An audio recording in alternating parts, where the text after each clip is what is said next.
Epílogo. Gargalhadas ao vento. Eu atravessara o portão, vira o que havia para ver, percebera, no alto de uma montanha, minha verdadeira natureza. No entanto, assim como o velho que carregava seu fardo e prosseguia em seu caminho, eu sabia que, embora tudo tivesse mudado, nada mudara. Eu ainda levava uma vida comum, com responsabilidades comuns. Teria que adaptar-me a uma vida feliz e útil num mundo que se ofendia com alguém que não se interessava por qualquer busca ou problema. Um homem excessivamente feliz, aprendi, pode irritar as pessoas. Em muitas ocasiões, comecei a compreender e até mesmo a invejar os monges que iam morar nas montanhas distantes. Mas eu estivera na minha caverna. Meu tempo de receber terminara. Agora era hora de dar. Saí de Palo Alto e mudei-me para São Francisco, onde comecei a trabalhar como pintor de casas. Assim que encontrei lugar para morar, passei a resolver algumas questões incompletas. Eu não falava com Joyce desde Oberlin. Encontrei o número de seu telefone em Nova Jersey e telefonei. Dan, que surpresa! Como vai? Muito bem, Joyce. Passei por muita coisa nos últimos tempos. Seguiu-se uma pausa do outro lado da linha. Ah, como vai sua filha, e sua mulher? Linda e Rory vão bem. Linda e eu nos divorciamos há algum tempo. Dan, Outra pausa. por que você telefonou? Respirei fundo. Joyce, quero que você venha morar na Califórnia comigo. Não tenho dúvidas em relação a você, em relação a nós. Tem espaço suficiente aqui. Dan, Joyce soltou uma risada. você está sendo muito rápido para mim. Quando quer que eu vá? Agora, ou assim que você puder. Joyce, tenho tanto para lhe dizer, coisas que nunca disse a ninguém. Guardei durante muito tempo. Telefone para mim assim que tomar uma decisão, por favor. Dan, tem certeza? Tenho, acredite em mim, e estarei esperando aqui, todas as noites, pelo seu telefonema. Cerca de 2 semanas depois, recebi um telefonema às 7h15 da noite. Joyce, Estou telefonando do aeroporto. do aeroporto de Newark. Está embarcando. Você vem. Do aeroporto de São Francisco. Já cheguei. Por um instante, não entendi. Do aeroporto de São Francisco. É. Ela riu. Sabe aquela pista de pouso ao sul da cidade? E então? Você vem me buscar ou pego uma carona? Nos dias que se seguiram passamos todos os instantes livres juntos.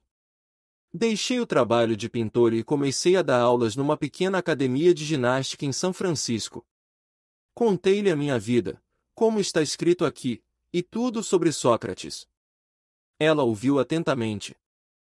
Sabe, Dan, tenho uma sensação engraçada quando você me fala desse homem, como se eu o conhecesse. Bem, tudo é possível, sorri. Não, estou falando sério, é como se eu o conhecesse.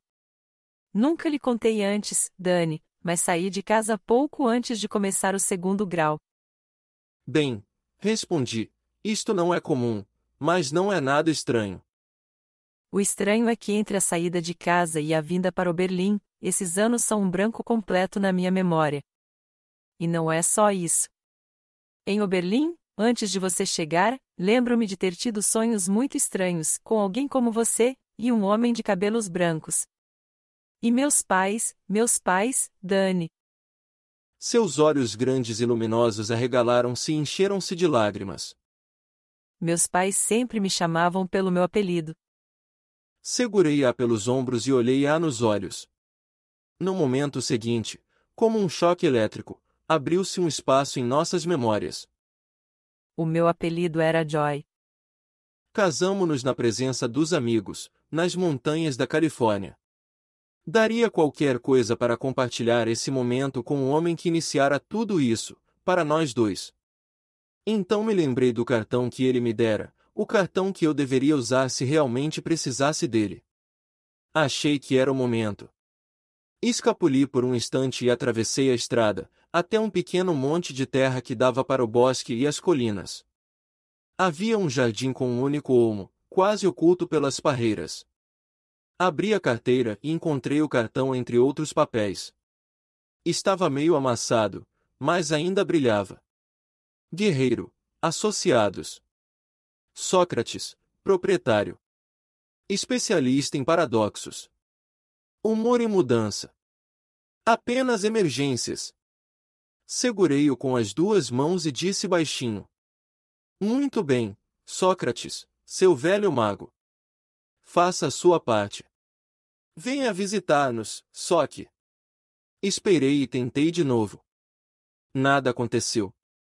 Nada mesmo. O vento soprou por um instante, e foi tudo. Meu desapontamento me surpreendeu. Eu nutria uma esperança secreta de que ele poderia voltar de alguma forma. Mas ele não viria, nem agora, nem nunca. Minhas mãos caíram para os lados e olhei para a terra. Adeus, Sócrates. Adeus, meu amigo. Abri a carteira para guardar o cartão, contemplando novamente o brilho fugaz. O cartão mudara. No lugar de apenas emergências, havia uma única palavra, mais brilhante que as outras. Felicidades, o seu presente de casamento. Nesse momento, uma brisa quente acariciou meu rosto, desarrumou meus cabelos e uma folha de olmo bateu no meu rosto. Atirei a cabeça para trás, rindo, deliciado, e olhei para o alto, além dos galhos, onde as nuvens passavam lentamente. Olhei além do muro de pedra, sobre as casas, pequenos pontos na floresta verde. O vento voltou a soprar e um pássaro solitário passou voando. Então senti a verdade de tudo. Sócrates não viera porque nunca partira. Ele apenas mudara. Ele era o olmo sobre a minha cabeça, era as nuvens e o pássaro e o vento, que sempre seriam meus mestres e amigos. Antes de voltar para minha mulher, para minha casa, para os meus amigos, e para o meu futuro, observei o mundo à minha volta. Sócrates estava ali. Estava em toda parte. Pós-fácil. Este livro, que tocou a vida de inúmeros leitores, também transformou minha própria vida de modos que eu não havia previsto. A mudança começou em 1966, durante os meus últimos anos na Universidade de Berkeley, quando uma série de acontecimentos levou minha vida para caminhos inesperados de sombra e luz. Minha vida transformou-se numa aventura, não muito diferente da de Alice quando ela escorregou para dentro da toca do coelho, entrando num reino de realidades e regras diferentes. Escrevi este livro como um romance autobiográfico, unindo fato e ficção, a fim de lembrar aos meus leitores o quadro mais amplo da vida e as possibilidades mais elevadas. Nos anos que se seguiram aos acontecimentos descritos neste livro, minhas viagens me levaram ao redor do mundo e aos mais íntimos recessos da minha mente e do meu coração. Buscando encontrar o sentido do que eu aprendi, fui aprendiz de um grande número de mentores e mestres. Durante esse período, casei-me com minha mulher Joy, formei uma família, trabalhei em vários empregos até descobrir a minha vocação. Ao longo do caminho, eu aprendi lições que não se encontram nas universidades ou ashrams, mas nas humildes lições humanas na escola da vida do dia a dia. Eu não planejei tornar-me um escritor ou conferencista. Mas eu tinha uma história para contar e lições a compartilhar, assim, aprendi esse ofício ao fazer o que era necessário fazer. O caminho do guerreiro pacífico tomou forma durante um período de 10 anos. Quando o manuscrito parecia pronto, eu o enviei para alguns editores. Ele voltou sem ter sido aberto. Um envelope tinha um selo com a mensagem: Só aceitamos manuscritos encaminhados por agentes literários. Procurei na lista e encontrei a agência Larsen Pomada de São Francisco. Michael e Elizabeth acreditaram que eu tinha potencial e concordaram em encaminhá-lo. Em 1980, um editor de Los Angeles fez uma oferta modesta. Eu aceitei. Esse primeiro projeto submetido à análise, basicamente um guia de não-ficção, só mencionava brevemente o meu encontro com Sócrates, empregado num velho posto de gasolina. Meu editor pediu que eu descrevesse melhor o que tinha acontecido entre nós. Durante as 3 semanas seguintes, trabalhei febrilmente, de 18 a 24 horas por dia, às vezes rindo, às vezes chorando, para completar o livro. Meu editor escolhera um subtítulo alegremente ambíguo. Uma história basicamente verdadeira. Os vendedores de livros, entretanto, não acharam divertido, eles não sabiam em que prateleira colocá-lo, poucas lojas estocaram o livro. A primeira impressão de O Caminho do Guerreiro Pacífico teve morte rápida. Os direitos voltaram para mim, mas os meus agentes foram incapazes de apresentar esse fracasso a outro editor. Por 3 anos, este livro ficou na terra dos livros fora de impressão, até que uma cópia foi parar nas mãos de Hal Kramer. Há alguns anos, o Sr. Kramer havia fundado a Celestial Arts Publishing antes de vender a editora em 1980, e de se aposentar. Então, em 1983 um amigo lhe deu a cópia de O Caminho do Guerreiro Pacífico. Hal ficou tão inspirado, que declarou: "Estou voltando ao ramo editorial e vou começar com este livro."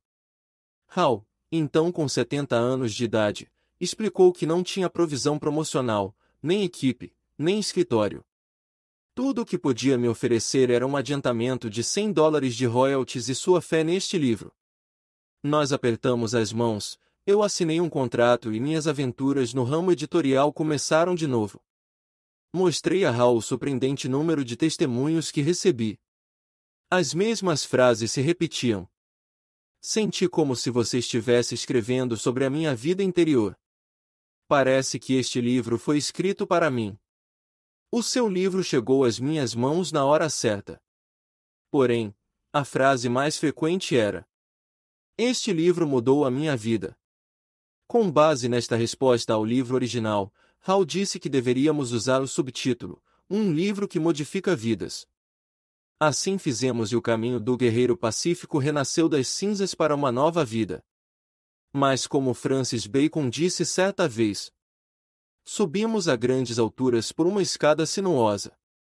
Demorou 2 anos para que o editor conseguisse que as cadeias de livrarias colocassem um único exemplar em cada loja.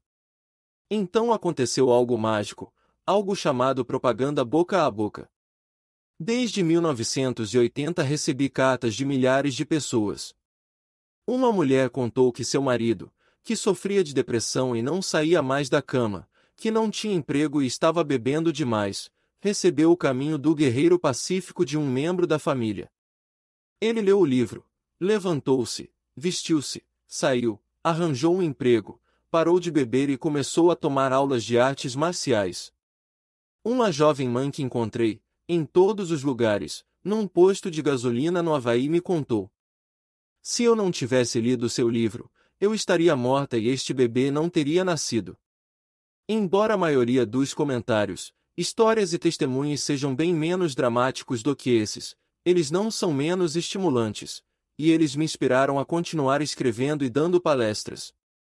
Depois que O Caminho do Guerreiro Pacífico foi publicado em brochura, trabalhei durante 5 anos num texto que mostrava como a minha visão do livro podia ser adaptada para um filme. Então, em 1990, escrevi um novo romance, A Jornada Sagrada do Guerreiro Pacífico, baseado em novos ensinamentos. Levado pela necessidade de explicar e ampliar o que Sócrates havia relatado, e o que a vida revelou por meio da experiência, comecei um período fértil de escrita que dura até hoje. Uma série de livros de não-ficção e de manuais se seguiram, cada um revelando outra faceta da abordagem do guerreiro pacífico a uma vida boa e sábia. As perguntas mais comuns que as pessoas fazem sobre este livro incluem: até que ponto a história é verdadeira? Sócrates realmente existiu e ele, de fato, podia fazer as coisas que você descreve? Com frequência, eu respondo: Sócrates é totalmente real, mas Dan Millman é um personagem fictício. Afinal, isso realmente importa. Talvez agora você entenda que nem Sócrates nem Dan Millman realmente importam, somos apenas símbolos e sinais do caminho. O que importa é a compaixão, a gentileza, o fato de nos levarmos menos a sério e de acordarmos para o dom da vida em cada momento que passa. Hoje, 20 anos depois de sua primeira publicação, O Caminho do Guerreiro Pacífico tornou-se um fenômeno editorial lido por milhões de pessoas em 20 línguas, compartilhado entre amigos e famílias. Ele oferece esperança, significado e um novo propósito para muitas pessoas em todo o mundo. No entanto, este livro é somente uma faceta da história épica da nossa jornada humana. Hoje, um avô cinquentão, sorrio e reflito sobre os meus dias como um jovem ginasta e vagabundo espiritual. Olho para trás com respeito, para o modo como a vida se desenrolou através dos anos, para as muitas mudanças que vejo no mundo ou num espelho. Hoje ainda tenho a cabeça nas nuvens, mas os meus pés estão mais firmemente plantados em solo firme. Essa imagem de equilíbrio representa o caminho do guerreiro pacífico, um caminho que abrange a carne e o espírito, o leste e o oeste, o masculino e o feminino, o interior e o exterior, a mente e o corpo, a escuridão e a luz, a coragem e o amor. Somos todos guerreiros pacíficos. O caminho cria o guerreiro. De um companheiro viajante, desejando-lhe boa velocidade. Dan Millman. Primavera de 2000. Agradecimentos. A vida me abençoou com inúmeros mestres e influências orientadoras e, cada um à sua maneira, contribuiu para eu escrever este livro. Entre eles, e não por último, estão os meus pais, Herman e Vivian Millman, que me alimentaram com seu amor, confiança e sacrifício, e o meu editor, Hal Kramer, que confiou em sua luz interior e no seu instinto e deu uma oportunidade a este livro. Agradeço também à coeditora Linda Kramer, pelo seu pródigo apoio e apaixonada integridade, a Mark Allen, Jason Gardner e à equipe da New World Library, cuja perícia na área de publicações criou uma vibrante plataforma de lançamento para o meu livro no seu 20º ano e depois. Desde o início, Charlie Vinton e a equipe do Publishers Group West propiciaram um elo instrumental entre autor, editor e o público. Seu excelente trabalho muitas vezes não é proclamado, mas os seus esforços são a chave para muitos autores, sendo muito apreciados por este aqui. Também agradeço aos meus agentes Michael Larsen e Elizabeth Pomada. E, por último, mas sempre em primeiro lugar, meu amor permanente e gratidão eterna para Joy, minha esposa, companheira, amiga, professora, valente editora e a mais leal protetora, uma bênção em minha vida e um anjo da guarda para o meu espírito. E, naturalmente, a Sock.